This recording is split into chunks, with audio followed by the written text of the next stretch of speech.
boy, what you watch? Look what you watch. Know what you watch. Choose the right thing to watch. And this enough to watch. Sticky Stucky Sweet TV with Keith Gargan, Facebook and YouTube. And that enough to watch. The movie star fly take off from Palpatine TV, so that. Boom! A big sound, a big tune. Ja holy Emmanuel I, boy. Ja Gideon, I'm a Gideon. The Gideon, I'm a Gideon. The Gideon, I'm a Gideon. Well, Gideon go busting out them head again. So much oppression, poor people face right now. Them crying out for freedom. Them crying out for free speech. Then said them want to stand up like them black liberators, like Malcolm X and Martin Luther and the ancient monarchy where come pave the way, sir. Free up black people from it, tear down them fence, yeah. Gideon, I'm a Gideon. The Gideon, I'm a Gideon. The Gideon, I'm a Gideon. Well, the Gideon go busting out them head. I listen, I the power of the Trinity. Give us the teaching of His Majesty, and we know war. Not every. Blow, Mr. Gargan, blow. Blow till me dance up me toe.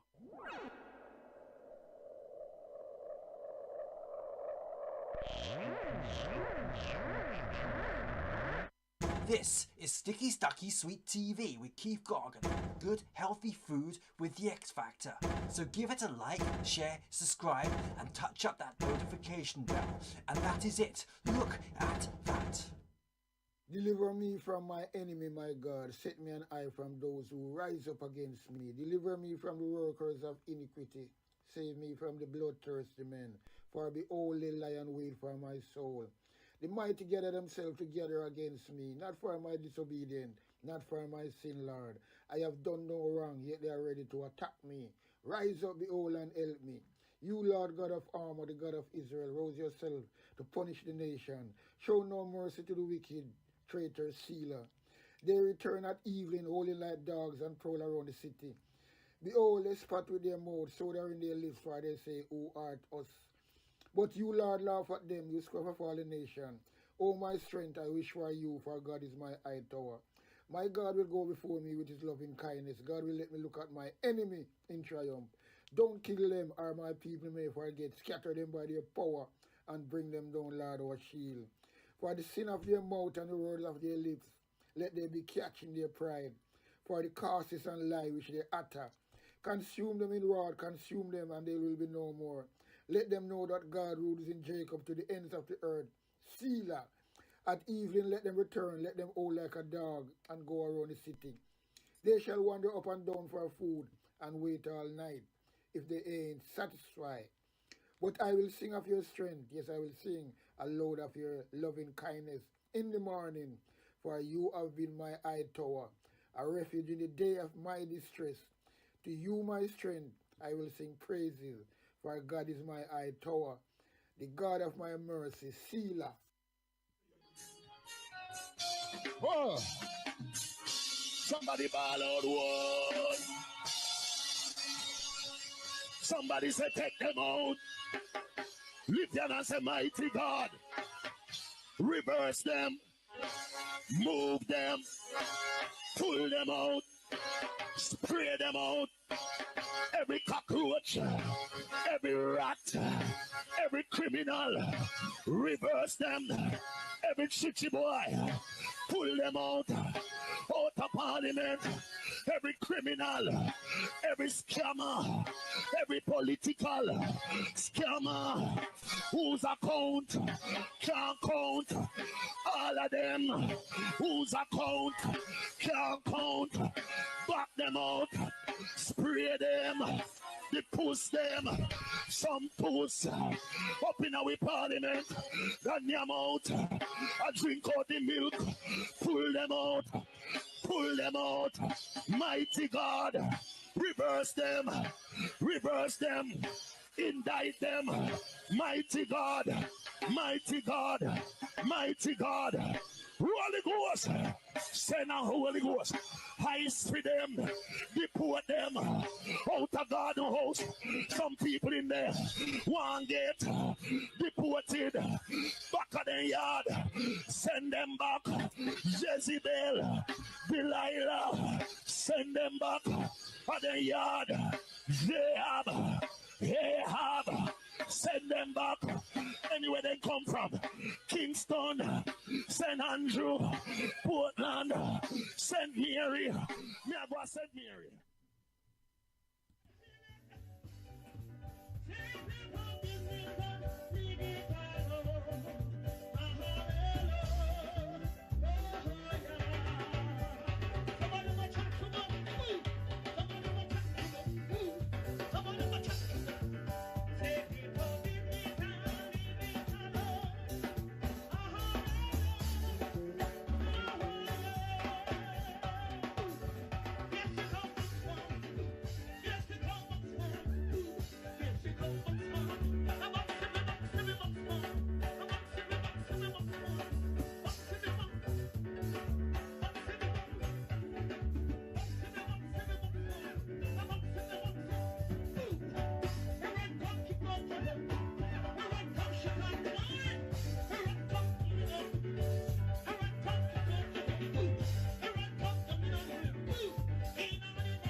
Woman, you sexy from your born.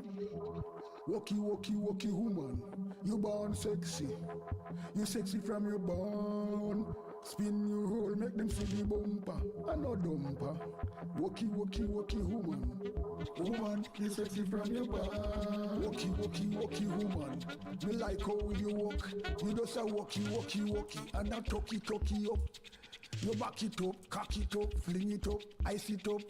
The thing pretty and buffy. Walkie, woman. You know sucky. You like when me shooby up. Walkie, woman. Me like when you sweaty and wetty. Just like when rain a fall off of your body like a raindrop. Walkie, woman. Me like when you wake up and you put on your makeup. Then you say you want to brace up, not tears up, make me feel up. Then we kiss up, and the lips, not on the split up. Yo, walkie, woman. Me like how you walk. You just a walkie, and a talkie up. Yo, the thing pretty and buffy. You know floppy, or sappy. Your skin smooth like a young baby body. That's why them a watchy, and a chatty. Woman, you sexy from your walkie. Yo, me like when you wake up and you put on your makeup. Then you say you want come brace up. Yo, make we kiss up, woman. You sexy from your and the lips, not on the split up. Yo, walkie. You just a walkie. Walkie, woman. Me like how you walk. Woman, you sexy from your band. You like when me draw the long gun and me stick you up. Walkie, just a pinty up. Whoa, walkie. Woman, you sexy from your band.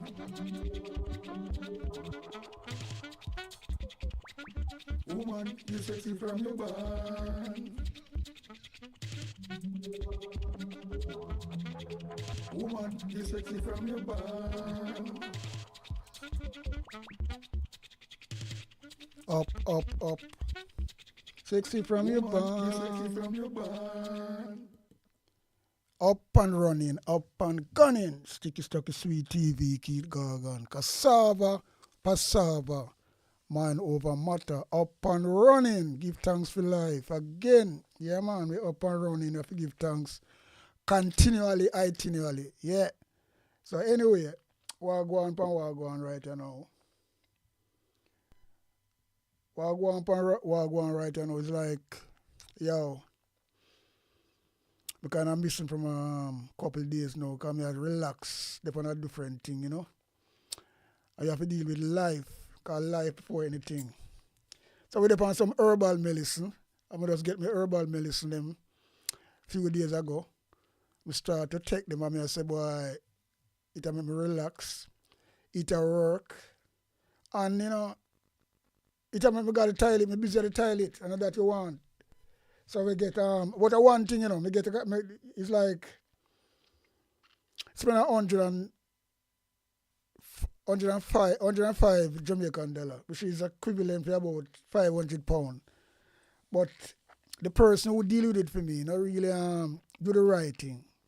Because but me not go quarrel too tough still, but I'm gonna say, well then, me never happy. Because instead of them get the right thing, I'm supposed to get the right size buckle. So anyway, I'm gonna really deal with that again. So I'm not really worry, because them are good people still. So I'm not go come burn a fire upon him. I just argue with him like a while and say, well, then, look, you shouldn't do the right thing. Because I'm supposed to get 5 buckle, right? 5 buckle like this. This rascal size buckle. So anyway, this is the colon cleanse, right? This is the colon cleanse. And this is from King Isis, right? And I get some good review from him. The people say, well, then, oh, yeah, him thing works. So I can advertise it. Because I say, well, let me just start with. And boy, we just got the toilet regular. And when each of you got the toilet, boy, I tell you, so you feel lighter. Because it's a clear and clean out everything, you know. Yeah, man. You talk about the real herbal medicine. No quash, no plant. So that is that. But we shouldn't get all of the buckle, them should be this size. So that I'm not really happy with. But we can work with that still. We're not going to beat nobody for them little things. Right? So this one I know, I should get a big buckle of this instead of 2 small buckle. So I'm going to get 2 small buckle. I don't really like it away there. So this is the cure all. So you drink the colon cleanse first, and then you turn upon this. Cure all. Yeah, man. And then we have that one, the last one. This is the last one. 2 buckle like this, me shouldn't get 1 as well. This is the healing one. Yeah, healing tonic. So this is the last one I drink after the colon cleanse, cure all, then they do the healing. So we are dealing with herbs, you know. Herbs is the healing of the nation. I'm happy. Take a long time because this brother, King Eyes, is really hard to get. Yeah, man, really hard to get hold of. A lot of people all over the world can't get him. You have to be wise, you know. And him think they all over in Jamaica. But if you know go a not Clarendon, Wochi, Old Harbour, Old Harbour, when base, and you go to a chemist or anywhere else in Jamaica, you have to pay a bigger price. Yeah, you have to pay a bigger price. So sometimes you have to try to save some money still. Because this is 7,000 Jamaican dollar when you check in personally at him base in a Old Harbour. Yeah. But if you go to Wochi, when them retail it, wholesale it or whatever, when them sell it for him, it's 10,000, some place sell it for 12,000. So you see, it's a big difference. So my brethren now, I have to drive from Wochi and go down and go sort it out, and then him have to go to the FedEx and just send it off. So it was a little pain in the ass. Should come by 4 days, it take about 6 days. Now war still. We give thanks and praises, we have it. And that is it. Because health is wealth, health come first. And with this whole part of the rascal, tablet and them rascal thing, they be burn them things there, you know. Because me know personally say, well then, at the herb I say. Again, we give thanks and praises. So I get me stock. I'm going to line up now to get another portion of things and some sea moss as well. Real sea moss come from the Old Harbour Bay. Yeah. We know it's the real thing because we are get some sea moss up here so why it look like it's all artificial sea moss. Yeah, because I don't understand the salt on upon it and all these things. We like to buy sea moss. When they have a lot of salt knives, they put it and soak out the salt. The buy where sea moss is clean and you taste it, there's no salt. Because a lot of people grow some artificials, everything, you know. A lot of people grow them things there. Yeah, man. So, we don't really want to go down on the line there. We want to just get the natural, authentic, organic sea moss. Yeah, man. But at the same time, right now, as I say, I have a little time, because I know the toilet go call for me late, early, you know. Because I tell you, so this thing is really a detox, you know. Yeah, man, a detox. And that me want. So I feel good already. And I give thanks and praises as well. Yeah, man. Because I have a herbalist, call himself herbalist, which is my idiot. And I'm going to put out a video upon him too. Because I spend over nearly £4,000 for a year. And all nothing. But I'm going to do a video especially upon him in it. Anyway. And I want to name Bigotan. Because I will call you out. Believe you me. You take my money for me don't know, you know. I'm going to talk to you and I tell you, well, then rating or work. And you try to go around me. For you refund me at least some percentage of my money. That's why I know, say, well, enough on a con man, you know, talk about an herbalist. Yeah. But anyway, we're not there, so that is for another video. So that will come. So we see, we go on to Parliament yesterday. They might try to do some justice bill, amendment in the justice bill. Because they might try to play some game. Because everything them people are and Joel's government, them try to really amend things and take out things. And what they might do, just like the Constitution, you know. Right? Them try, because what they want to do, they want to just come with a judge only trial. So them can't get to buy off, because that, you know. Them can't do know the jury, them to buy them off and things like that. And jury, I believe in a jury more than rascal. These judges, because you're up now. Look at that judge the other day with Andrew Wallace and Buchanan thing. The woman is so wrong. And them get away with it. But they don't get away with it yet anyway. But for sure, say, these judges can be bought out. So that them a push for. And our PMP stand firm. And then them have a trial now with a 4-man jury in this brother case, Maitland. I mean, I understand that. I mean, I like that. 4-man jury. So them can be bought out easily. There's no woman in it. Why? So I don't trust this case, you know. This boy responsible for Dana Lee disappearance. And them gonna have a 4-man jury. Or it come down to that. Me hardly hear that. It's always at least 7 people jury and 9. Yo, I'm gonna tell you something. Jamaica stay away, you know. But we have to take a little bit from what go on yesterday. Just bits and pieces. Not the whole, because a long parliament debate, you know. We have to take out some bits. And some idiot from Mr. Talk, some criminal, like Dalrymple Pro, and Mali Boo Boo, little old bag with name Faval Williams, both share Rascal, finance minister. But one thing we take from this, PMP can really talk up. And thumbs up to Isaac Buchanan in the right on him toes. Top of him game in the pan right now. Them can't manage him. Right, I like that, because I know the law. And them not like that neither, you know. So them little bits we go play, you know. Because I love them things there. So I just say go. Yeah. So here it goes. Taken from the consolidated fund to put back into it. I know I'm not sure if it is this particular fund, but my recollection is that there's a requirement that we reimburse if we use from a particular fund, if it's this disaster fund. So I'm just seeking clarity on those matters.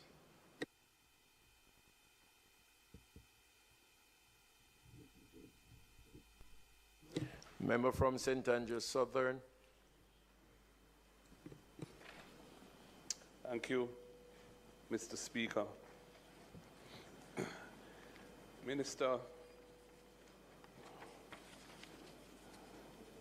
what you're seeking to do here today, I think, is uncontroversial. The establishment of this fund Everything them is was done by a bill. Everything them do is 2024. uncontroversial. Every fucking thing. That amended the Financial Administration and Audit Act.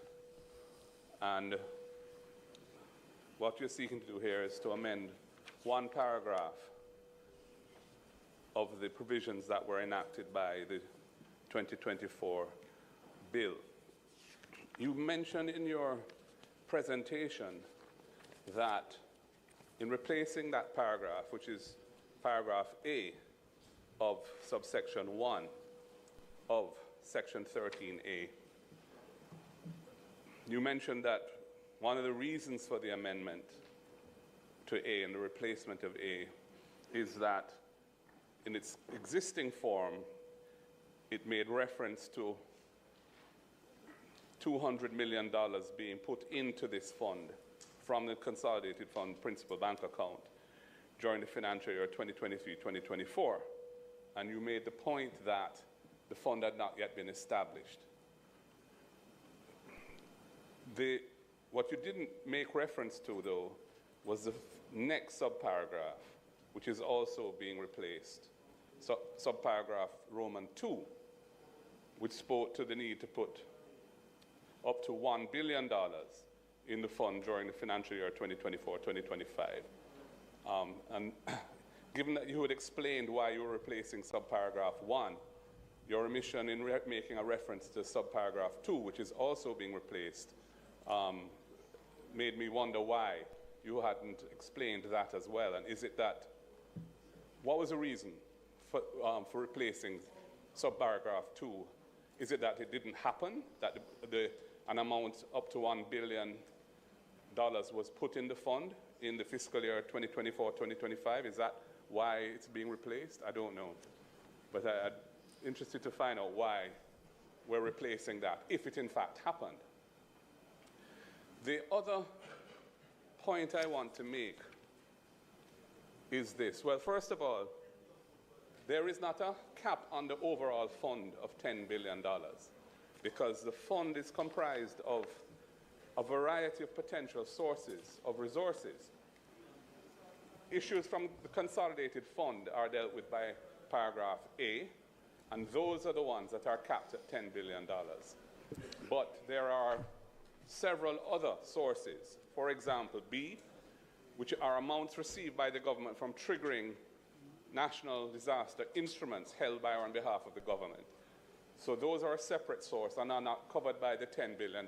And as you have indicated, although I didn't hear the date, and I asked you what the date was, but you didn't repeat it. You mentioned the figure in the fund of 115 approximately billion. I don't know as at what date that was, but clearly that's way in excess of $10 billion. And it's not unlawful because the cap only applies to amounts put into the fund from the consolidated fund, but the cap does not apply to the proceeds of national disaster instruments. Other potential sources are in C, unspent balances existing in any appropriation at the end of a fiscal year.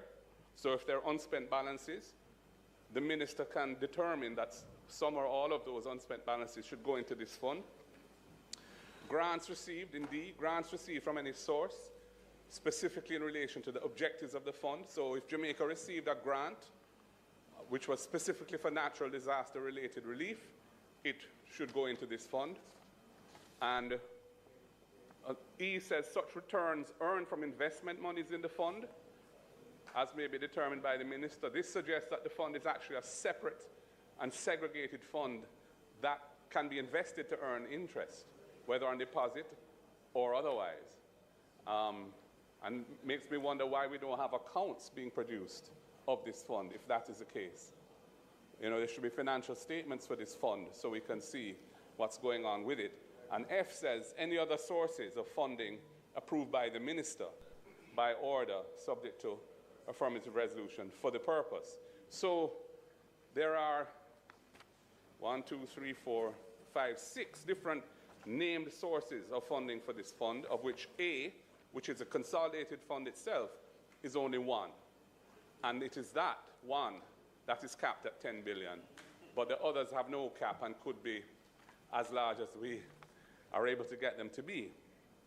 One question I had for you, though, in relation to the wording of paragraph A, as this amendment would have it.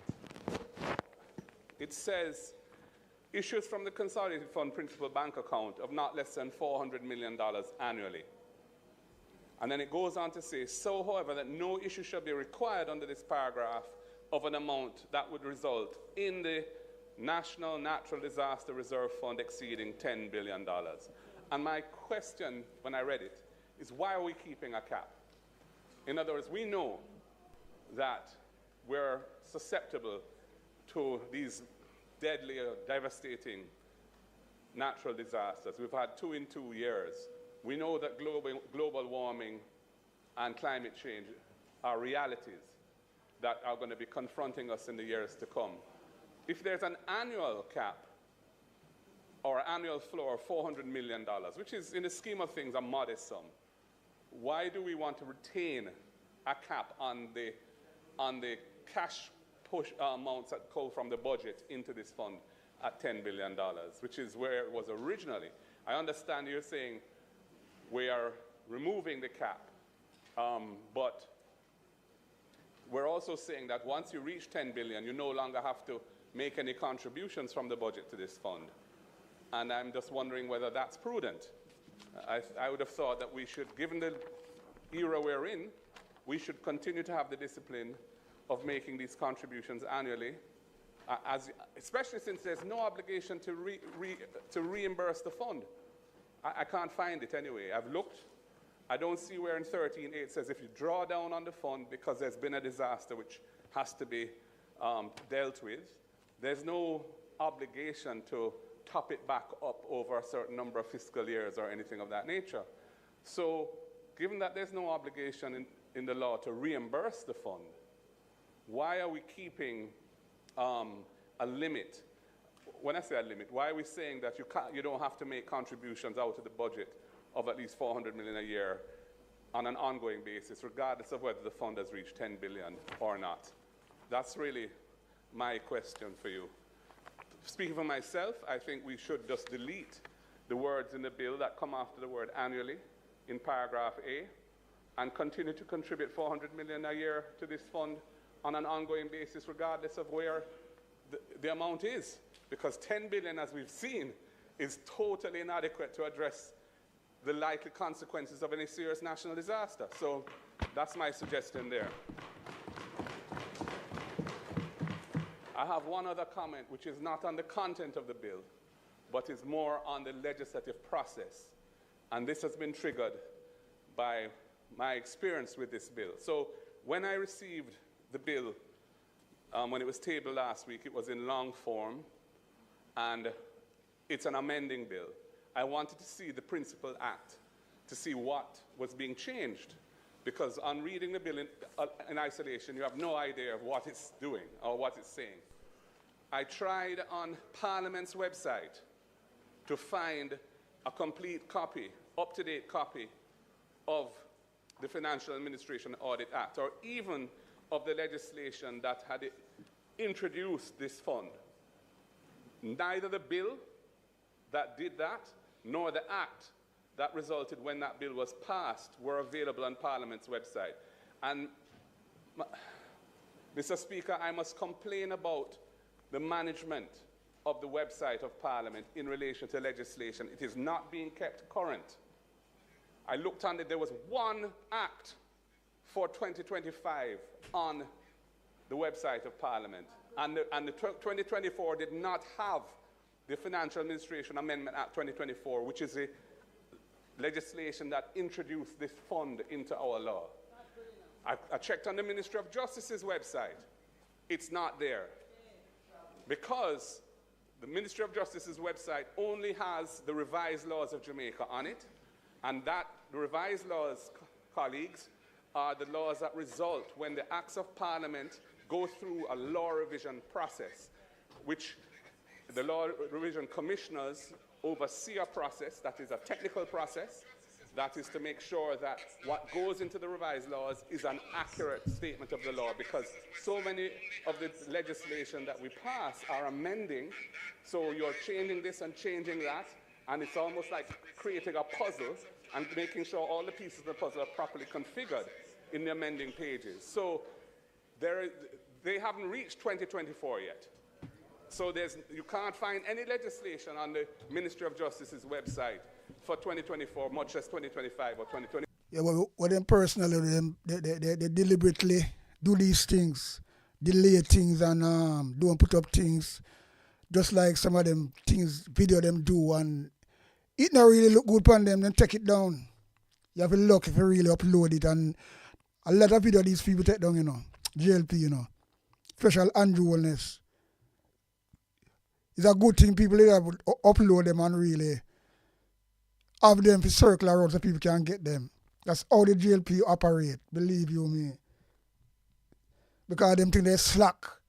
In no parliament, you can go. In a civilized world. And simple thing like them think that you can't get them. You have to come in a parliament. Nah man, them people are too slack and them corrupted in every fucking way, me I tell you. Yeah. 26. So I was at a loss. So I had to reach out to the Ministry of Finance and to the Office of Parliamentary Counsel, and they very kindly were able to provide me with the 2024 Amendment Act, which is this, which has enabled me to make this presentation here today. Imagine, that's a shame. This is not good enough. Fucking Mr. shame. Speaker. Fucking our laws shame. are important. Access to our laws are fundamental to the rule of law in the country. I know, you know, I like with the PMP them too. That is the thing what I'm missing, you know. You see all that pint now where Mark Golden raised, as a lawyer, as a man who check the thing. If it was the GLP side, you know, a peer bench should not beat, you know. Loud as you can stay on a bomb like Jerusalem and hear it, you know. Boom, boom, boom, boom, boom. Peer bench should not beat. Them PMP, they just sit down like them an idiot. And that's why that them not having to them. Because that's the one really good point, you know. So you put it on them. So Ben should beat up for that. Ben should beat up for that, people. But then feel it. But you know, sit down there like, you know, like, that me not like with these people, brother. Just I look like a blood clot when I use and I beat the bench. Just like what the Labour right they want to do. Because that's the one really good point the man dig out, you know. And it's a disgrace too. Because you suppose you can find that easily on the fucking parliamentary website. That is for the public and for the Rastler, MP and everybody. And them a do them little shit down on a beat bench. You know, lazy job, me tell you something, man. I'm not joking, you know. Them PMP that they want a good advisor or something, man. You see, that's why you see Labour right always up on top, you know, because them have that momentum where people will. Yeah, because them only make a lot of noise and a beat the Rastler bench and a ball out. You know your bench a beat, you know your people a squeal and a pine finger. The PMP them walking strong like a blood clot. You know when them strong like, you know. Like them have no life in them. Yeah. I'm gonna let down all the leader because he come with a fucking point and nobody does. There's nobody there. All the one part when the one in with them two, the brother them was silent, you know, yeah. Philip Paul well, you know. He never beat no benches in the yo, brother. And I really think we need to do better. And the necessary. When the beat bench harder than that, man. I'll know if fucking still beat the bench. That the website of Parliament has all bills and all acts that have been passed or tabled or passed in this Parliament on a current basis. Too often, I have to be emailing Parliament and they tell me it's not yet done, and it is a chaotic and chaka-chaka system of running the Parliament. Chaka, yes. And the legislative side of it. I had to raise beat the bench harder than that, man. Fucking hell, man. Not like no life, you know. We're supposed to have beat the bench and a mark and a pine finger and them things there. I still don't get on top of them, you know. Constrained things. This is I still don't get on top of them. A little bit of effort and priority behind it because it is important. And it is very important that we do that. The man talk a really valued point, you know. Right? And say, yeah, put them to shame, you know. So them a PMP are supposed to beat the bench harder than a pine finger, you know. And I make nice, you know. And just get on top of them, you know. That them not like, you know. When you get on top of them. If it was them, it was the other way around.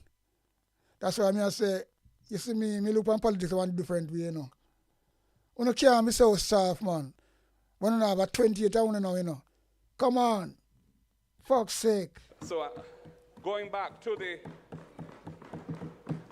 bill itself, Mr. Speaker, Minister, as I've said, it is uncontroversial. I do not understand why we are retaining a cap, so to speak, on the contributions that can be made into this fund, or at least saying that once 10 billion is in there, the consolidated fund, we no longer have to make annual contributions from the budget to the fund of at least 400 million. I think that is no, I would say we must make those contributions every year because we know the times we're living in. We will need the money sooner or later, and it's good that it's there when we need it. Thank you, Mr. Speaker.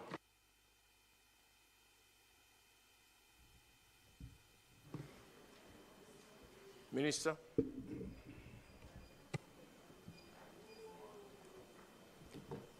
All right, Mr. Speaker.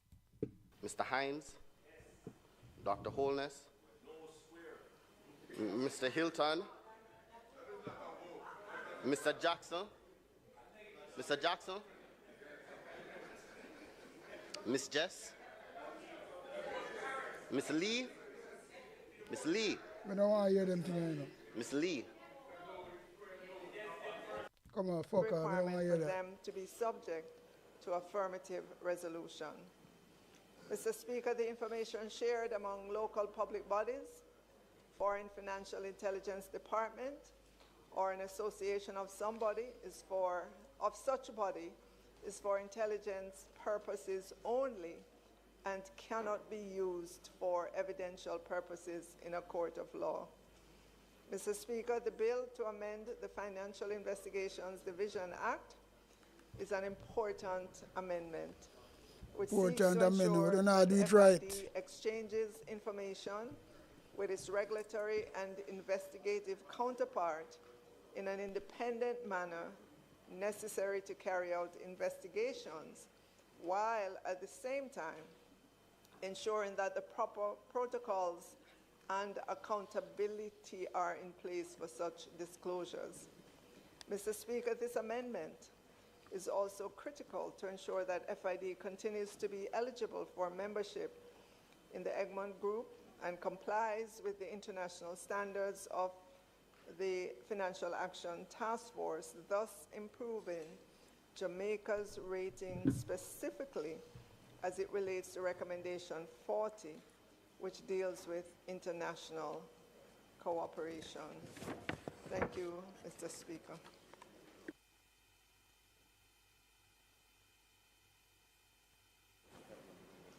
Mr. Speaker, it's clear that the primary motivation for the amendment is being driven by, I would say, external factors and pressures, FATF, and also to maintain membership in the Egmont Group. What I would want to ask, Minister, I'm aware that there are MOUs between the FID and other local agencies, for example, MOCA, possibly the Integrity Commission. Is it that the amendment that you're proposing now will supersede those MOUs? And is it that in the exchange of information either way, that FID will still require an MOU from any other local or overseas entity?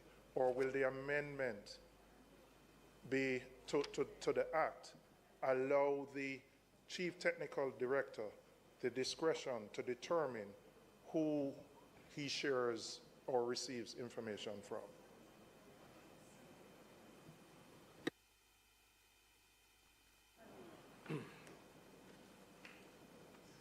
Thank you, Mr. Speaker. Mr. Speaker, the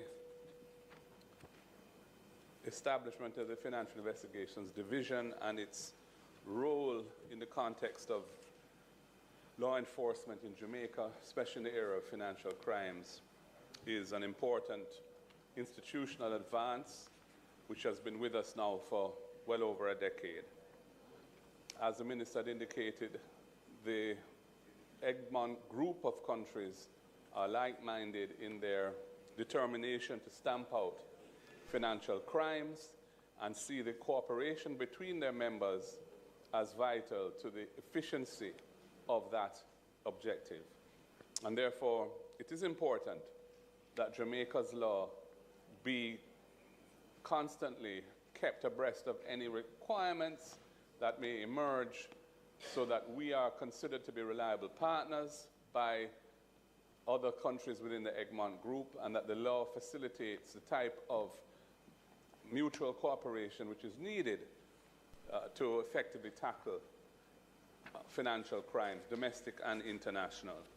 Accordingly, the bill enjoys the support of the opposition insofar as it pursues that objective. I have 2 points I wanted to raise in relation to the actual draft before us. The first point, and I'm going to take them not in order of importance, but in the order that they come in the bill itself. So in Clause 2 of the bill, which amends Section 12 of the Principal Act, there is some new sections which are replacing existing sections in Section 12. And in the new subsection 2, there is a reference which I wondered if it is sufficiently clear what the scope of it is. So subsection 2 says that the Chief Technical Director, who is the head of the FID, the Financial Investigations Division, may give to or receive from any public body in Jamaica or any foreign financial intelligence department or association of such departments any information necessary to enable the division or that body or department or association of departments, as the case may be, to exercise regulatory functions, including the conduct of civil, criminal, or administrative investigations and proceedings, and these are the words I'm concerned about, to enforce laws administered by the division, body, department, or association of departments.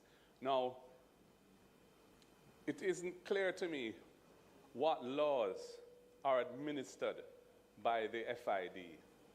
Because when you look at the FID Act, it doesn't list, to the best of my knowledge, those laws which are to be administered by the FID. It, in broad terms, speaks to what the objects of the FID are. And it says, for example, that the objects of the FID are to investigate all categories of financial crimes, to collect information and maintain intelligence databases on financial crimes, etc. But we're using a formulation here of laws administered by the division. Now, there could be, for example, a situation in which a breach of the Companies Act has arisen in an area which constitutes potentially a financial crime. It could be to do with ultimate beneficial ownership of a company in Jamaica, for example, and the question of who really owns this company and what have you. Now, is that section of that law which could be engaged? Could it be said that the Companies Act is administered by the FID? Clearly not, because it isn't. The Companies Act is administered by the Companies Office of Jamaica. So, and that's just one example, and I could probably cite several potential situations in which the FID might be wishing to investigate a matter and have jurisdiction to do so under the FID Act and the scope of it. But it couldn't be said that the law that is engaged in that investigation is a law that's administered by the division. And so I was questioning the formulation of words used, because it's a scoping provision. It goes to the jurisdiction to share this information. That's what this provision does. So if the scope is too narrow or is unclear, it could be problematic. It could be contested in court, for example, and that sort of thing. So I was wondering whether a better formulation could be considered. I had attempted one. I'm not saying it's by any means perfect, but I was suggesting, for example, rather than talk about civil criminal administrative investigation proceedings to enforce laws administered by the division, you could say civil criminal administrative investigations proceedings to enforce laws, the enforcement of which fall within the statutory functions of the division, which is a bit broader than the idea of the division administering those specific laws, which it may not, in fact, do. So that's a technical point, and the drafters can consider it and see if they feel there's any merit to it or not. But it's an important point because it goes to the scope of this amendment, and therefore is the sort of thing that if there's a problem with it, it could be contested in court. The other point I wanted to raise is in relation to the new subsection 4 of Clause 12.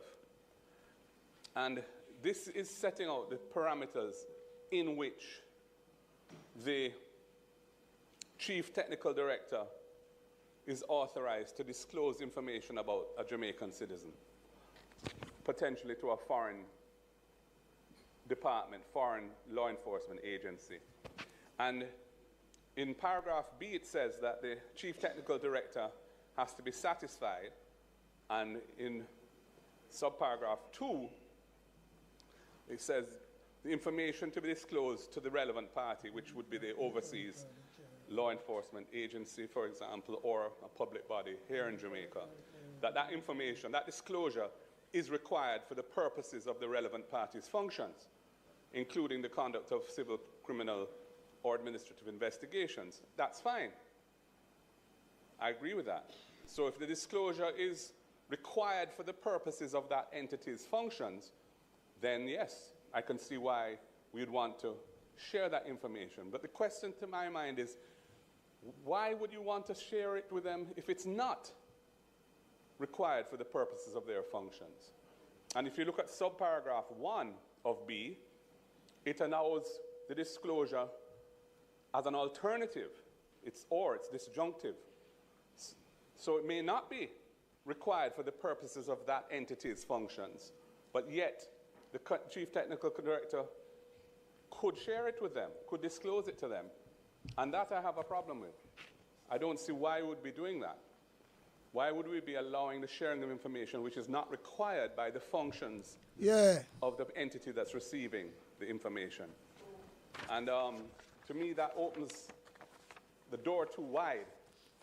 And I would like to see that door have appropriate limits around it. Yes, subsection 1 says that if you're going on the basis that it may not be required for their functions, but you're sharing sharing it with them nonetheless, you need to have a confidentiality undertaking from them, or some other written undertaking from them not to disclose it. But that to me is not sufficient. If it's not required for their functions, then why should it be shared with them at all? And I don't know the answer to that question, and that's why I've raised it here. I think subparagraph B is sufficient and covers the proper ground. And I'm not sure why we need to expand that ground beyond subparagraph 2 of paragraph B in the new section 4. Maybe there's a good answer to it, but I would like to hear what that is. Thank you, Mr. Speaker.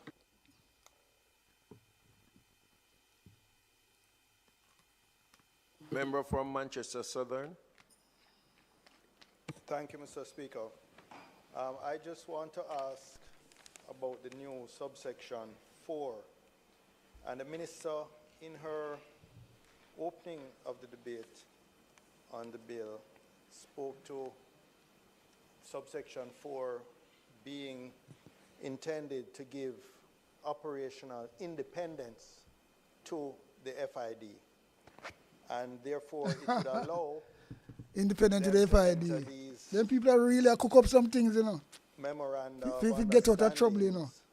Our PMP don't blood clot allow them, you know. To the minister. Come on, fuck them talk about. But then it goes on to say it must be consistent with subsection 4A1, the Constitution of Jamaica and laws of Jamaica, which is fine. And then 2, it says government policy. But it doesn't, that to my mind leaves it very broad. What determines government policy? And the minister spoke to some examples, but government policy on a particular issue could be dictated in a letter. Question, member. What am I saying? Oh, no. Mr. Speaker, would you pay attention? I am participating in a debate. I'm not asking a question. Boy. Fucking idiot, them so blood clot, anxious. May I proceed? Fuck you, no? Mr. Speaker. Fucking idiot. Go sit down, man. E-Rai, you can bamba wall. Mr. Speaker, E-Rai. Thank you. Watch him now. Put him in blood clot place, yes, man.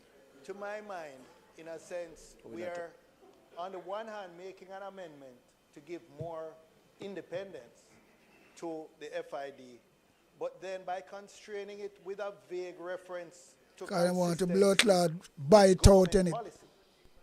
Any minister can then write a letter to the head of the FID and say, for example, it is government policy that you don't share information on cabinet ministers.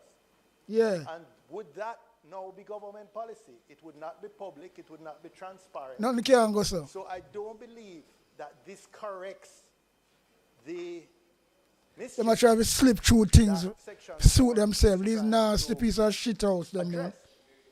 In fact, it makes it worse because make it worse. Open up for corruption, more corruption. Who make policy over their portfolios. The FID unusually to my mind, because I thought it would have been better for portfolio responsibility for the Financial Investigation Division or any criminal investigation division to be under Ministry of National Security. For example, the Proceeds of Crime Act. But I want to move it from there so far. Spoke about laws that were administered. The Proceeds of Crime Act comes under the Ministry of National Security.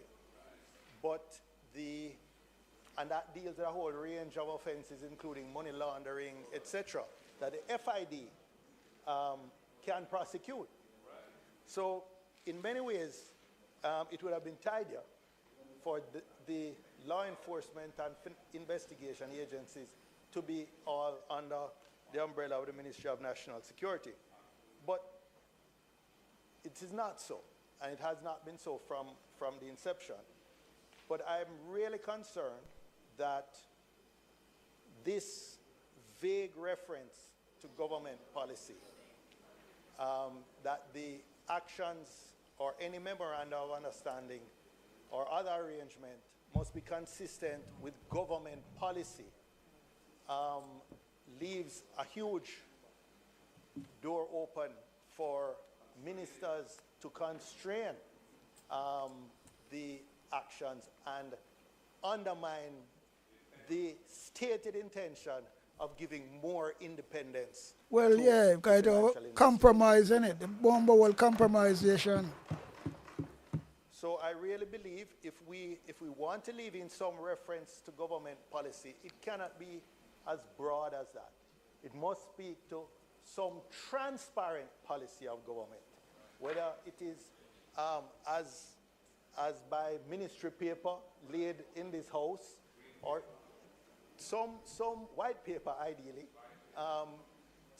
something that is transparent to the public and that is not communicated to the head of the FID alone, by the minister or some other agent of policy. Him as this clause. Or the blood clot people them putting on there.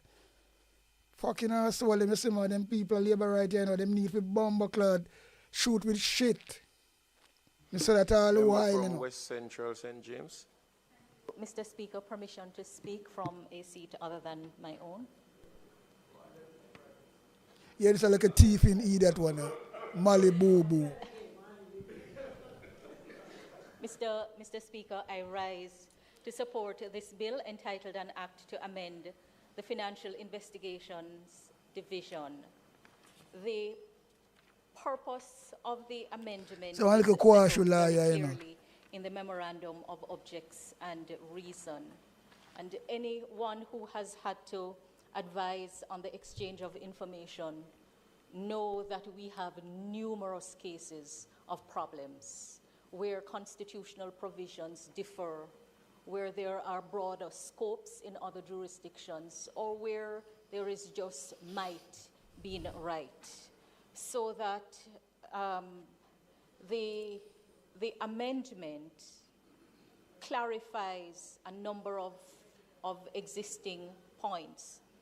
I noted that when the member from St. Andrew Southeast spoke, he asked whether this arrangement would supersede the need for MOU. That is answered clearly in clause 2(4)(a), which indicates that nothing in subsection 1 or subsection 2 authorizes disclosure by the Chief Technical Director unless there exists between the Chief Technical Director and the relevant party a memorandum of understanding or other arrangement that is consistent with the Constitution and the laws of Jamaica and government policies. And that leads me to the next point raised by the member from Manchester South, that the reference to government policy is tied back to concerning the exchange of information of the kind contained in the disclosure, and so it is not left at large. It's not left at large. Well, the bill says concerning the exchange of information of the kind contained in the disclosure. Well, you will always have matters that may run you into murky waters, but the purpose of the amendment is to establish and demonstrate independence. But decisions have to be taken in accordance with laws and policies. No one acting in a public role is at liberty to act at large under a rule of law. It doesn't mean that genuine concerns may not arise, but in this case, it is making it abundantly clear that the framework for the exchange of information must be consistent with the Constitution and the laws of Jamaica and policies that relate to the exchange of the information of the kind contained in the disclosure. The law also indicates what can be done with the information. But Mr. Speaker, I support the bill. I believe it achieves the objectives that it seeks to do. You know, if you want to support, you go sit down, man, and run away. Fucking idiot. You always support all the corruption then.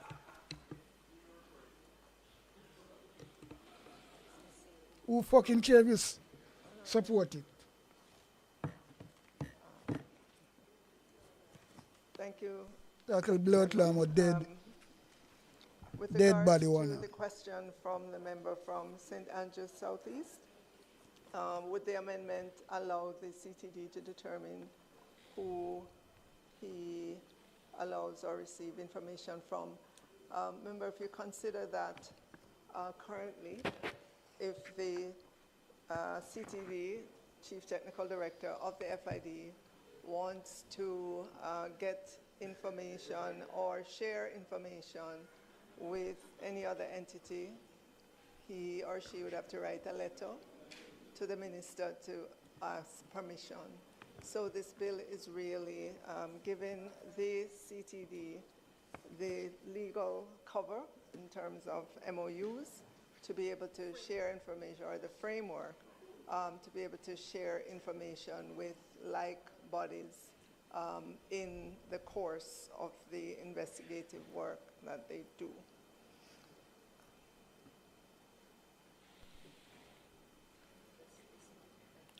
That man a bomb half dead, you know. I know we should not go blood class on a rocking chair. St. Andrew Northeast, you, oh, sorry.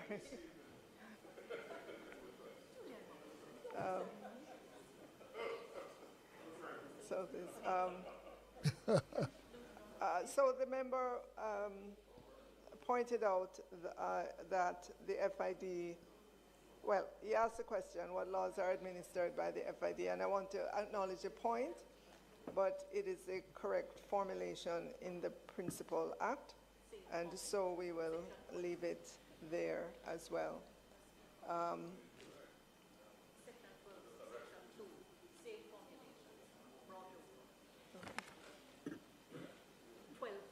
And then with regards to the observation that government policy leaves a huge open door open for the minister to constrain. Again, there's a process by which government policy is made, and when you consider the current situation that the Chief Technical Director has to ask the minister every time for permission, this is not in keeping, and it's not in keeping with international standards, and it puts at risk our mutual evaluation, which is coming up this year.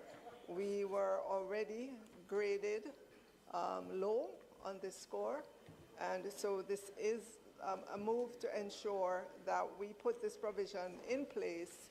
And so when our mutual evaluation is being done, this particular aspect, we can expect to get a better rating in this aspect because it's more consistent with how the international world views their financial investigations division and how they work. Thank you.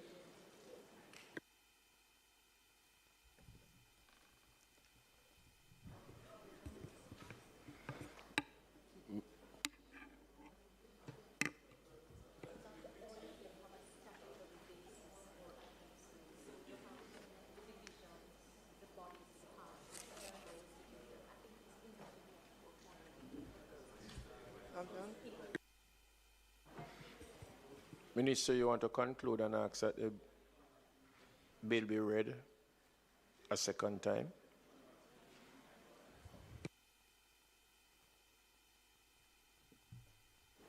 Mr. Speaker, I conclude on the bill and ask that it be read a second time. The question is that the bill be read a second time. Those in favor? Those against? Ayes have it. A bill entitled An Act to Amend the Financial Investigations Division Act read a second time. The House will now resolve itself into a committee of the whole House to consider the bill clause by clause.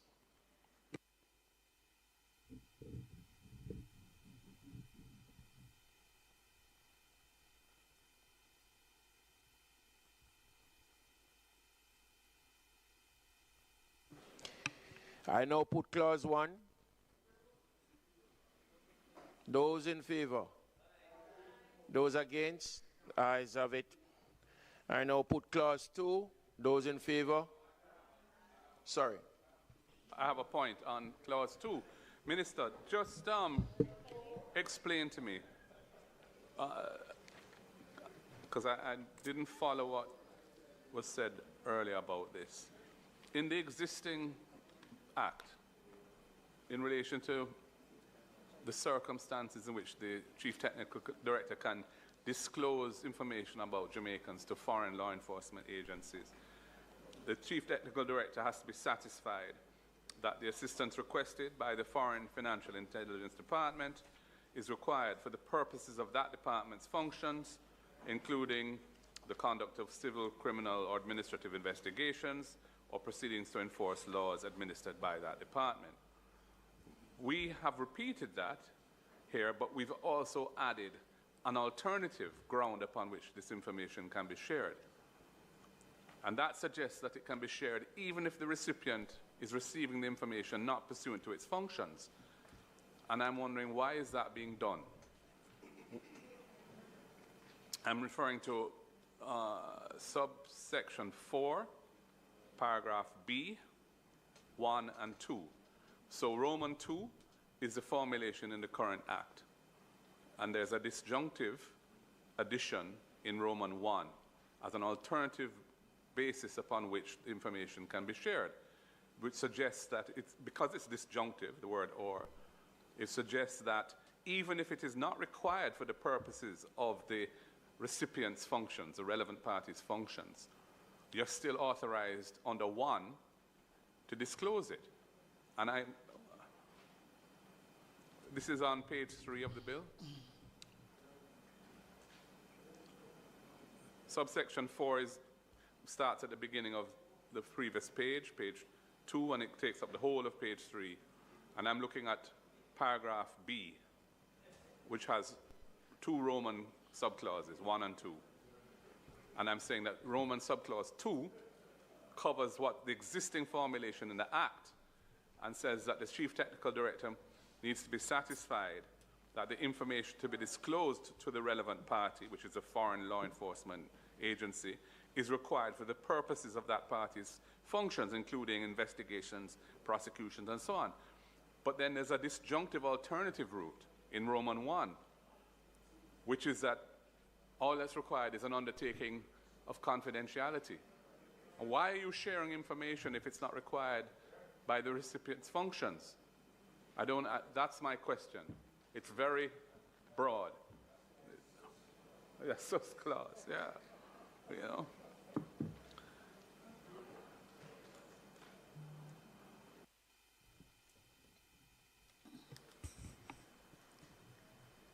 So we want to move to the other part of the debate now.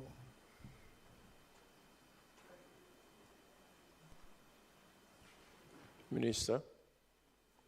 Okay.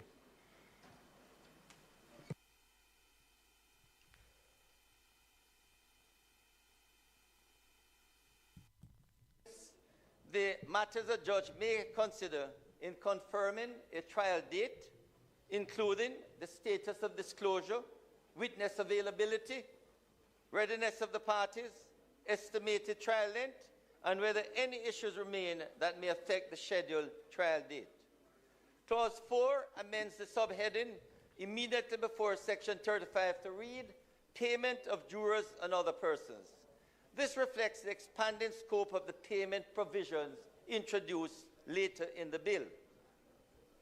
Clauses 5 and 6 repeal and replace Section 35 and 36 to provide expressly for payment to persons who attend court for the jury selection process and payment to persons who serve as jurors in both civil and criminal trials as prescribed by the Minister in regulations. Clause 7 replaces Section 37 and clarifies the method of payment in civil jury trials. It provides that the party who applies for a jury trial must pay the required monies into court, and the court is responsible for paying jurors on the entitled persons. It also clarifies that the costs associated with special jurors are to be treated as costs in the cause. This is an interesting introduction, Mr. Speaker. At the moment, we don't have jurors in civil cases. It is available. It is available, especially in defamation cases. But if a party requests a jury, then it becomes cost in the cause. Okay? And that has to be paid by the person who loses the case, and therefore the payment will have to be made to the jurors because they're the ones who request the jury. Once a jury is brought in, then the cost will be paid by the loser. Okay? Because normally you don't have jurors in civil cases. So we are only dealing, member, with civil cases, not with criminal cases. Clause 8 makes an amendment to Section 38(1) to ensure internal consistency following the replacement of earlier provisions. The reference to Section 37 is replaced with reference to Section 36. Clause 9 introduces a new subheading into the Principal Act to signal the introduction of a carefully circumscribed regime for trials without a jury. Mr. Speaker, Clause 10 is the most significant reform contained in this bill. Section 42A, trial without a jury. This section permits the prosecution before trial to apply for a trial to be conducted without a jury where there's evidence of a real and present danger of jury tampering. Importantly, the judge must be satisfied that the jury tampering is likely, notwithstanding protective measures, and the decision must be necessary in the interest of justice. Section 42B, discharge of the jury during trial. This provision empowers the judge, where it is in the interests of justice to discharge a jury during a trial if jury tampering has occurred, and to continue the trial without a jury after hearing representations from the parties. Section 42, this section allows a judge to terminate a trial and order a new trial where justice requires, and where appropriate, to order that the new trial proceed without a jury. Section 42D, the powers of the courts. This section ensures that where a trial proceeds without a jury, the court retains all the powers and jurisdictions it would otherwise have and must have reasoned judgments on conviction or acquittal. Mr. Speaker, these provisions strike a careful balance between safeguarding the jury system and ensuring that criminal trials are not derailed by intimidation or corruption or any form of jury tampering. Clause 11, Mr. Speaker, and the schedule amend the jury expenses in civil cases regulations and the jury expenses in criminal cases regulations. These amendments rename the regulations for clarity, provide payment for the attendance of the jury selection process, and increase the amounts payable to jurors serving in both civil and criminal trials. Mr. Speaker, these provisions recognize the civic contribution and financial burden borne by persons who respond to jury summonses. As I mentioned in my statement last week, Mr. Speaker, the bill now before the House proposes a significant increase in the sums paid to jurors, raising the amount from $2,000 to $6,000 for each day or part of a day that a person serves on a jury. We have also addressed the position of persons who are summoned for jury duty but are not ultimately selected. Under the proposed amendments, Mr. Speaker, such persons will now be entitled to payment of $2,000 for each day they attend court to participate in the jury selection process. Mr. Speaker, we wish to make it very clear that this administration remains deeply appreciative of those who respond to the call for jury duty. The truth of the matter, Mr. Speaker, especially in the rural areas, when you're called for jury duty, you have to spend up to $1,000 or more to get to court from way up in the hills. And if you're in court for the day, the court doesn't provide lunch, basic refreshments like water. So funds will be made available to the jurors so that they can at least be reimbursed for some of the expenses that they have to endure coming to court. And indeed, Mr. Speaker and colleagues, it is a major reason why you don't have a number of persons turning up for jury duty that just can't afford to get to court. Most importantly, Mr. Speaker, when we do come to look at the jury overall, we have to find ways and means to ensure that if the voters list, for example, is not up to date, we sort of specify that we use, say, the TRN list, which is now possible. But somehow it's expensive to get the TRN list in all the courts. But it should be mandatory because the voters list needs a complete overall and improvement, because many times when summons are served in communities, people don't know the names, you know. They know the nicknames. You know. If you want Dirty Foot, they know who Dirty Foot is. But if you ask the right name, people don't know who that is. So we need to find a way, maybe using the NIDS or maybe a measure that when you go into a community, you know exactly the address that the person lives at. In addition, Mr. Speaker, the upper age now to serve on jury is 70. It may well be we look at that, because a lot of retired persons or who should retire beyond age 70 and would enjoy serving on a jury. But once you reach 70, you are now prevented from serving on a jury, and those persons should be allowed if they are summoned.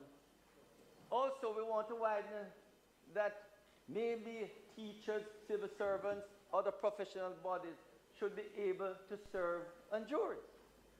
At the moment, they're prevented by the jury, the act, and we need to look at that when we get to the Joint Select Committee.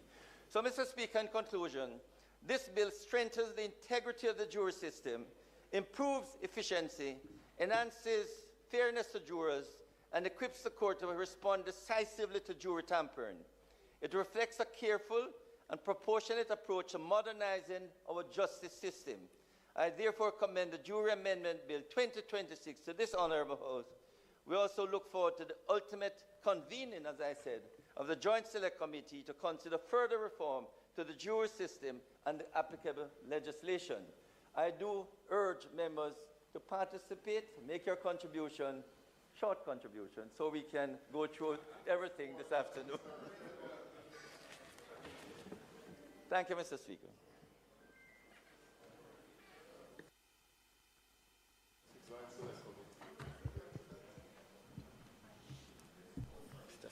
Mr. Speaker. Yes, sure. Mr. Speaker, I rise to support the bill and act to amend the Jury Act. Sorry. Mr. Speaker, you should guide me. Order. Who said that? That little piece of shit. Delroy Williams. Go and sit down, man.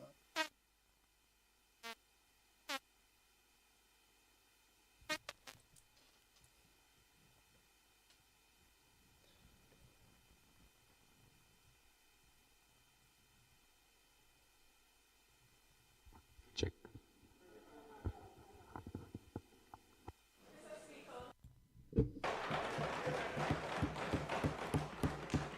I must add, Mr. Speaker, that I do not share the same pessimism as the member from St. Elizabeth Northeast, I believe. And I'll be very quick because I see the member from Portland Eastern with his podium. But, Mr. Speaker, in supporting this bill, I just want to highlight the section that allowing for the continuation of a jury trial by a judge alone. In Sit down, man. About no elect you, circumstances, and that is important. It is yeah, Andrew Wallace Poogle. And I believe that this serves the interest. You should in a parliament. You look a crook. It saves on scarce judicial resources, time, and expense. And so all in all, it's in the interest of the ends of justice. And so I think this is particularly important in our justice system.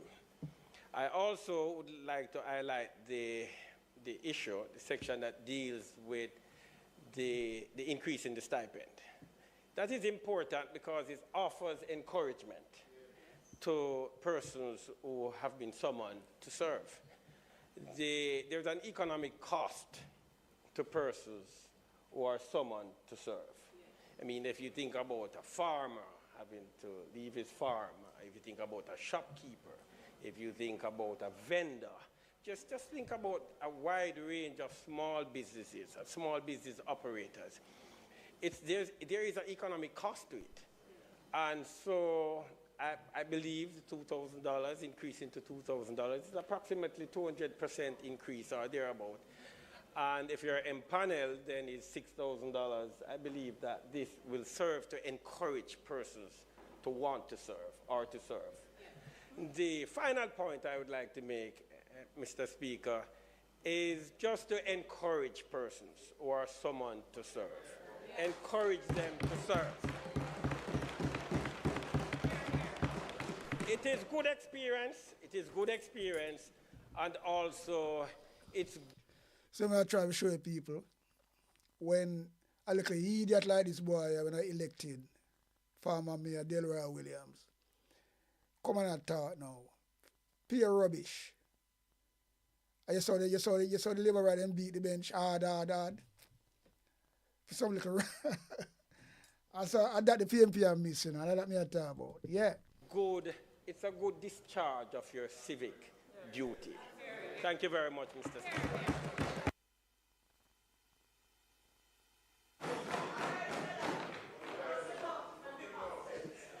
Member from Portland Eastern.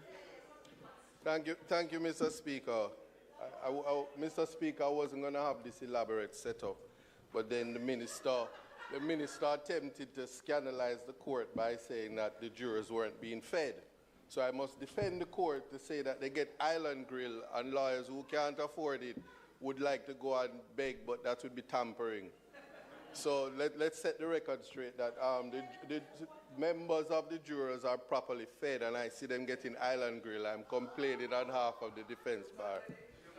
I'm not a part of the jury. That's why I'm complaining. Hopefully the minister will consider that.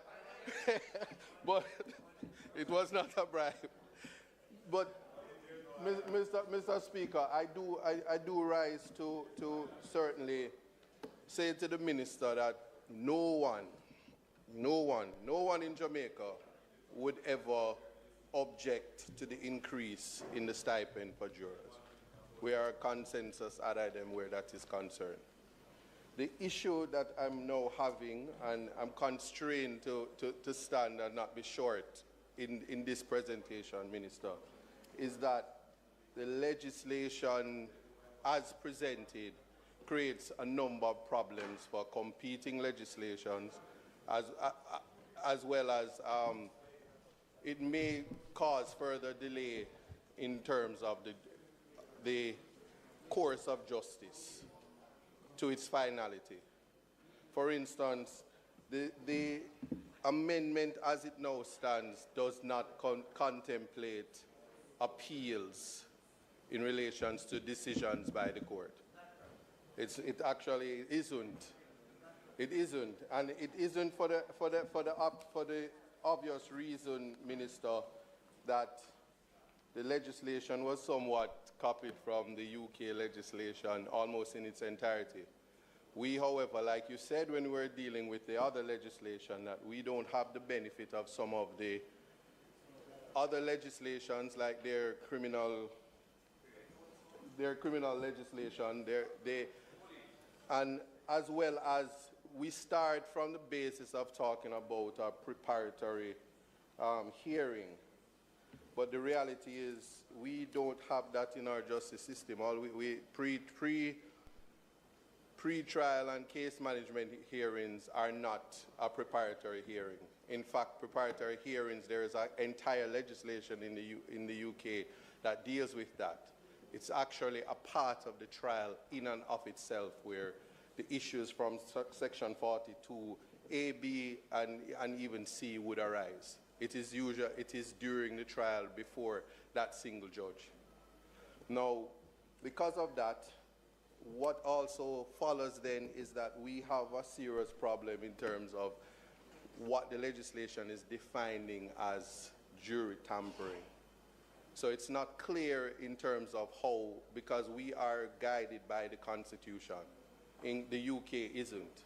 They don't have a written constitution which kind of restrains or constrains the judges in their conduct.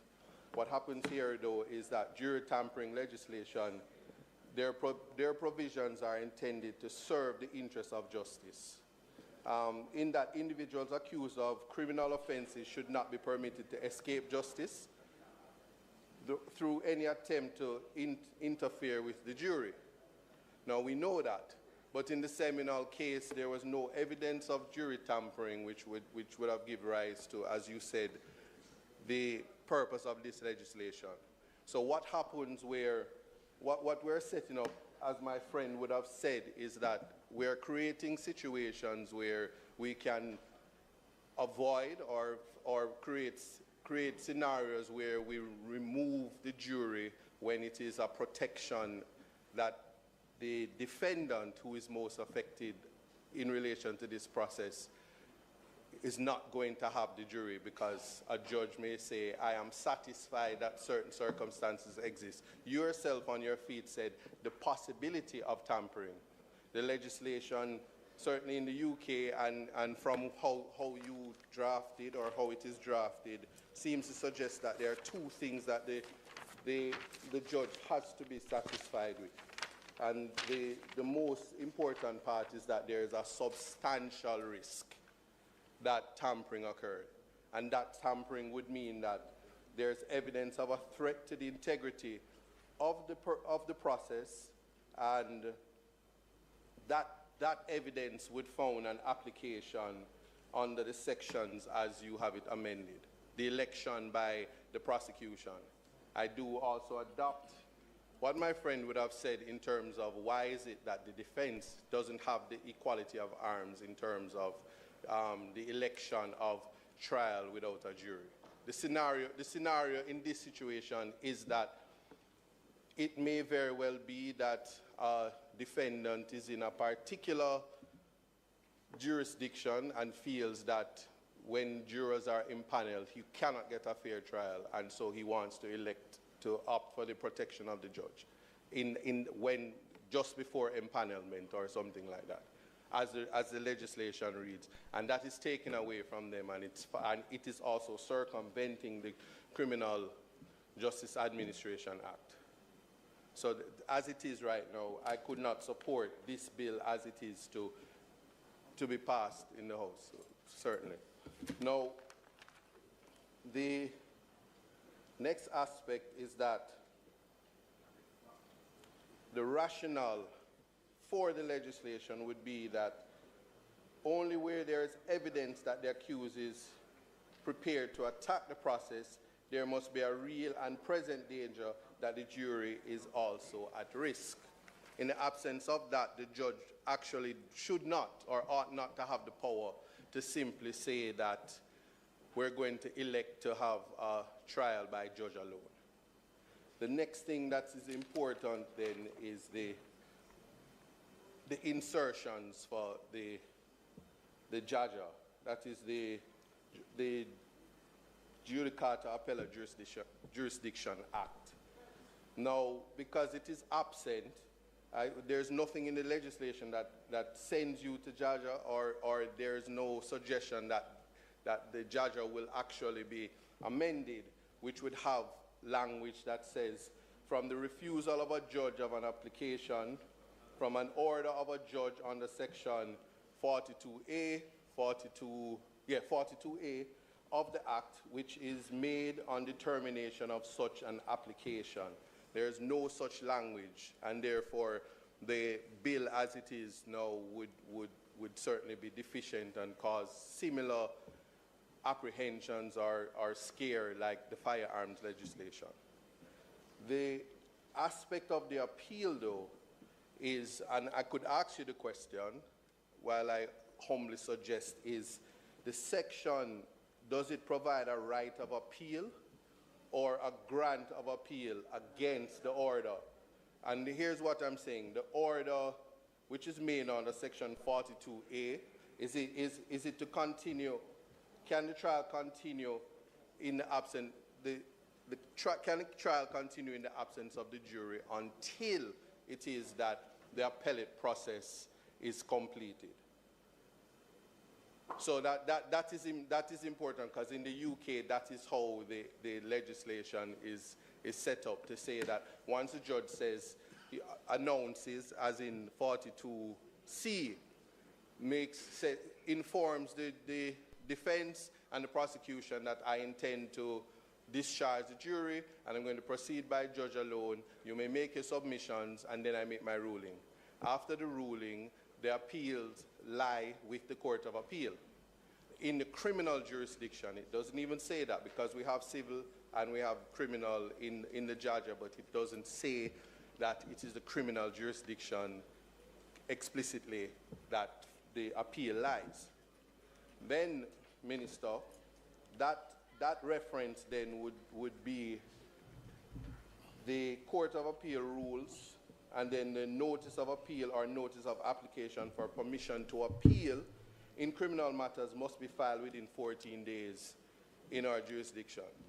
There's nothing to say that where the judge makes the decision, as according to your legislation, that says, I am going to elect to go trial by judge alone, and then I make my ruling, find you guilty, give a written judgment, as your legislation says. Yeah, but so this part of the best segment in this debate for me. Because a lot of them are like hearing Isaac talk, because they might classify him as like a prison board and they this and they that and yo. But you have Dalrymple Pro come out and go like say she want disrespect him with her loud mouth. And then because she want like a quash liar, And then Isaac will crush her. Just rise again and crush her. Like when you crush blood clot potato. Yeah, man. So let's watch this. But upon that, when does the time toll for the appeal? And that's open-ended. My suggestion would be humbly that it would have to, the appeal, the 14 days would toll at the end of the written judgment of the judge at first instance. And that would be similar in keeping with what happens in the UK. Similarly, it would follow that there must be a stay of proceedings until the appellate process is concluded. If the decision to go by trial by judge alone, and both persons have the option, both prosecution and the defense have the option to appeal the decision.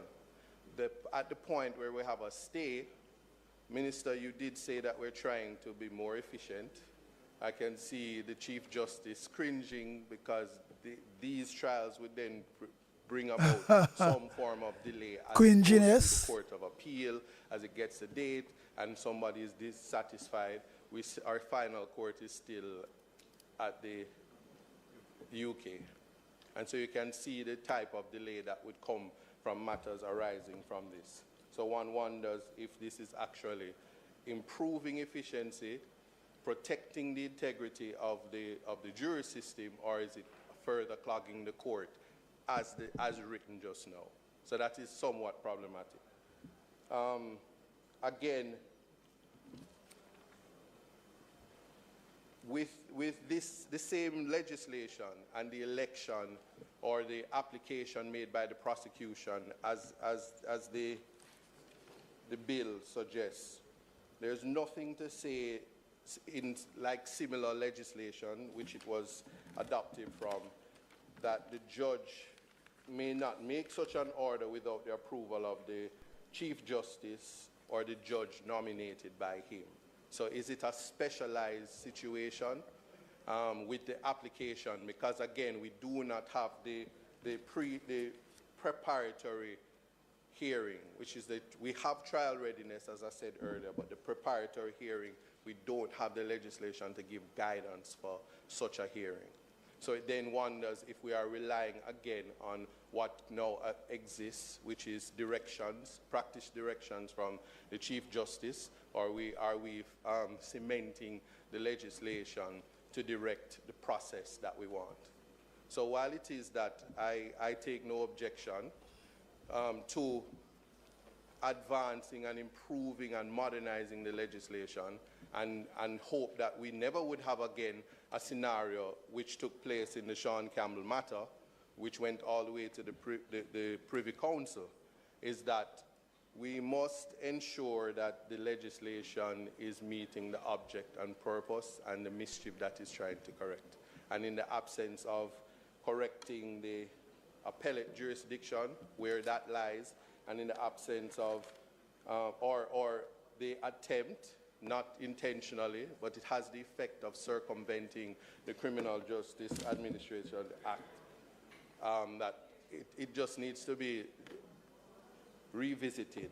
I did painstakingly read the legislation and wondered if the member from, well, I didn't wonder, I kind of said that the member from Western St. James, West Central St. James, took no part in this legislation. I just wondered, because I know the government doesn't do pitchy-patchy work. And that person is very, and the member from West Central St. James is very pedantic and exacting. And that is a compliment.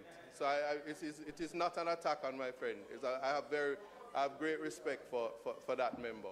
But to say that, I just think that I'm not accusing you, Minister. I'm just saying that I think that many things weren't considered in relation to where we need to go. And I'm just rising to say that I'm hoping that as a House, we're not embarrassed by passing a legislation that has too many holes, and then the general social media will say all we did was copy and paste, and we didn't have mature considerations and all the critiques that come from it. And so I'm saying it with the greatest amount of respect to say that there's a little bit more work that has to be done in relation to the section 42A, B, and C, including an inclusion and a direction of the appellate jurisdiction that would give effect to the legislation.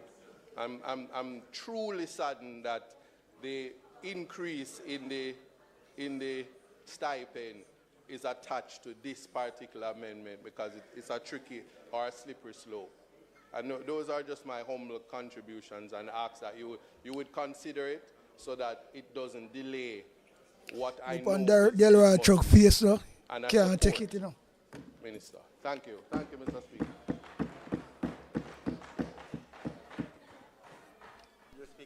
Yes.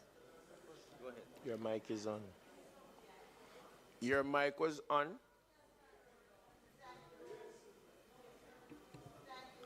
You need to turn it on again. Right. Right. Thank you very much, Mr. Speaker. Mr. Speaker, first of all, I rise and I want to acknowledge the views of the member from Northeast St. Elizabeth and Eastern Portland. But I want to start out by saying, although I'm new in the Ministry of Justice and Constitutional Affairs, that ministry has a minister that has done sterling work and is intelligent. It has had other ministers, hold on, I'm on my feet, and has had other ministers that have been equally capable and has done work that is thoughtful. The ministry does not do patchy work. The minister, hold on, I didn't interrupt you. The blood clot feels the teeth in woman, yes, man. No, she should never have been a parliament, you know. I did not. She's a criminal. She resign and Andrew Wallace bring her back. See how start and she come a blood clot. Anyway, Isaac, I will crush her. With the greatest amount of respect. And I said I was constrained and painstakingly. And no, I said it. I said we do not want to have that said about this house further the ministry.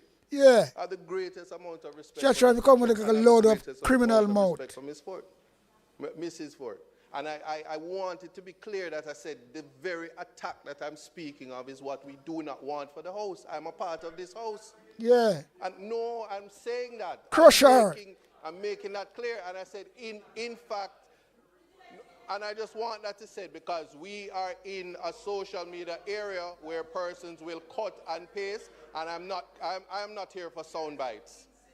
No, I was not. And I said I painstakingly said it. Thank you. But that's what I said. I was clear on what I said. Crush her bomba, Wallace.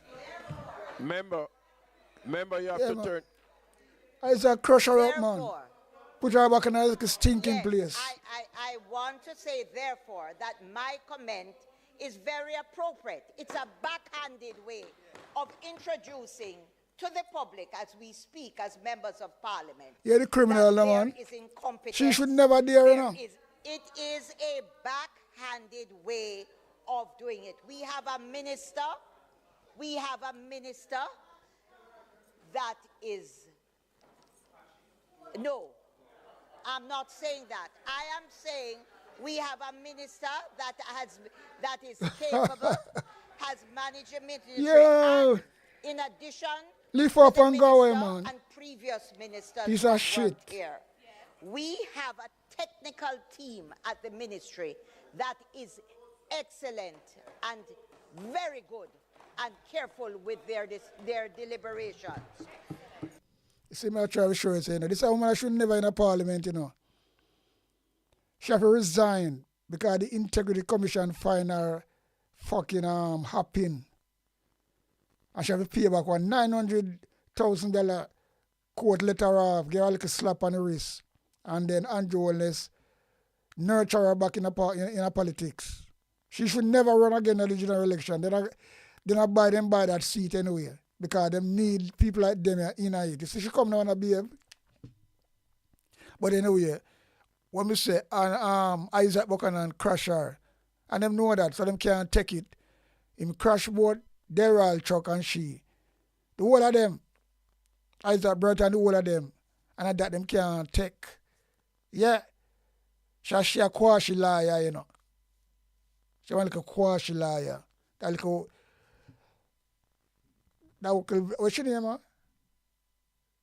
Philbert, they call her the cow woman. The boy kill cow and give the voters them and them things they know. That's all them want. And them vote for her in a Trelawney. Yeah. But anyway, people, we don't go prolong that thing, you know. Because the most important point we want to get out, we get it out. Whether I want to go sit down, we lift up. But you know, overall it's a good debate for the PMP. Mark Golan do good. Peter Bunton do good. Him crush the speaker as well. And everybody do them peace. Don't get think me fine with this. When they pump pints, them supposed to knock the bench more. Yeah. They're supposed to beat the bench, make them blood clot and mickle, burn them. And that's when I get PFI, you know. Because that the GLP do. Yeah. And that the GLP do. So when the blood clot ease up on them. No time at all.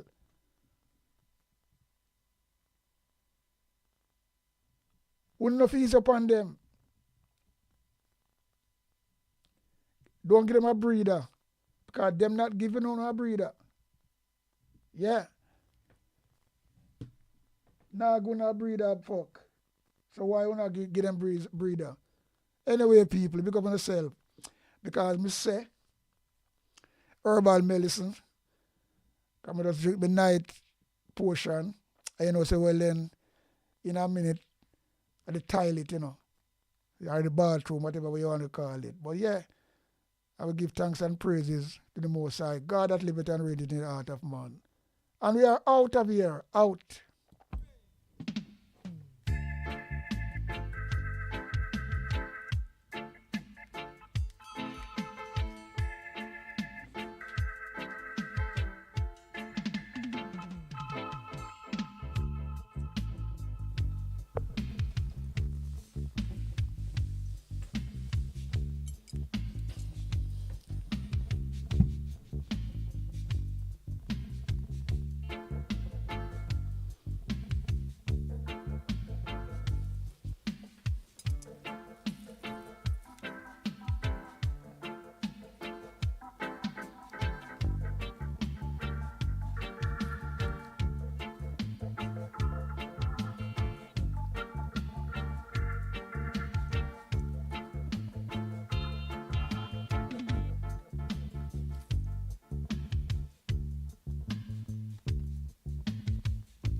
On Sticky Stocky TV. If your finger is not sticky, subscribe. But if your finger sticky, do not subscribe on Sticky Stocky TV. Big up yourself, King Gargan.